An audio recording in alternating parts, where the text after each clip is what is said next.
Customer ni komplain dia kereta ni tak ada power, blow. Bila naik bukit ke, time nak jalan rata ke, tekan minyak, blow gila.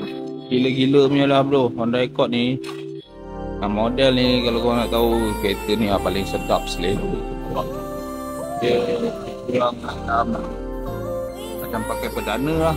Model ni Accord ni tak ada power. Rupanya punca dia ni exhaust ni tak tahu lah siapa yang buat lah ni. Kerja ni andai kata lah apa nama orang panggil benda dalam ni, apa nama orang panggil benda dalam ni? Catalyzer dia, catalytic dia kan. Dia dah tersumbat, tertutup kan. Korang jangan pecah kan. Ni siapa lah potong, pecah kan, buang, lepas tu welding balik. Jadi bila pressure exhaust yang keluar daripada head tu keluar, dia nak penuhkan sini dulu, lepas tu baru keluar ke tabung belakang, ke tengah tu, nak penuhkan tu lagi, nak penuhkan tabung lagi satu bahagian hujung sekali tu. Memang blow lah, kita tak ada power. So bila kita dah buat exhaust ni, owner datang test, dia kata okey. Owner dah test tu bawa owner kata apa? Dah ada power balik Aduh, korang jangan adik-adik komen ni. Ni budak intern ni selalu ni buat macam ni. Tolong adik, jangan pecahkan dia punya catalyte dalam ni, besi sebut putih tu. Jangan korang pecahkan, jadi dia blow kat dalam ni. Aku dia blow tu yang tak ada power tu.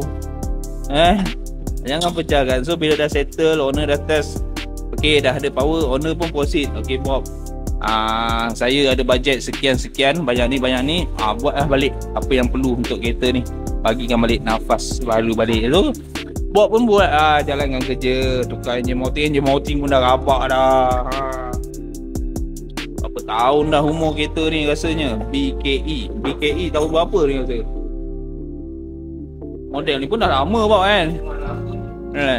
So kita tukar 2010 macam tu kan. So kita buat lah, kita tukar engine mounting, kita tukar absorber ni biasanya jangka hayat dia 4 tahun ke 5 tahun, korang diwajibkan lah tukar. Biasanya umur 4 tahun dah boleh tukar dah absorber. So owner pun buat lah, tukar absorber depan belakang, tukar exhaust. Ni cover ni pun pecah apa pecah bila pecah, kalau ada sensor duduk bahagian hujung ni, bila pecah kat sini, ada bocor angin, memang tak ada power juga kereta. Korang alert yang pakai sensor dekat bahagian hujung kotak ni, tiba-tiba ada pula bocor kat sini pecah, memang tak ada power. 2 point juga ni, exhaust, pendalah ni, hose ni, kalau pecah memang tak ada power. Yang jenis ada jalan airflow sensor bahagian hujung sekali dekat dengan kotak angin, sini bocor, jadi dia tak terima signal lah yang cantik, kereta dia slow.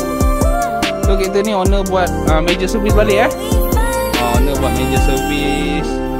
Owner bajet buat apa ni? Bajet 10,000 lebih sikit lah.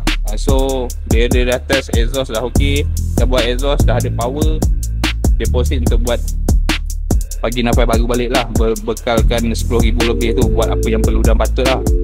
Okey, ni projek Bob lah. Dia buat major service, minyak gearbox, minyak hitam, yang basic-basic, absorber, engine mounting. Kereta yang dah berusia, nak dibagikan nafas baru balik, nak dijual sayang berapa sangat dapat. Condition cantik je lagi, bukan tak cantik kereta ni. Tengok body owner jaga apa, daripada nak mikir hutang lagi, nak tanggung hutang, alah kau saham lah sikit, 10,000, 11,000, 12,000, bang terus balik tukar ni semua, dah nafas baru, tak ada nak hutang 10,000 9 tahun dengan bank kan.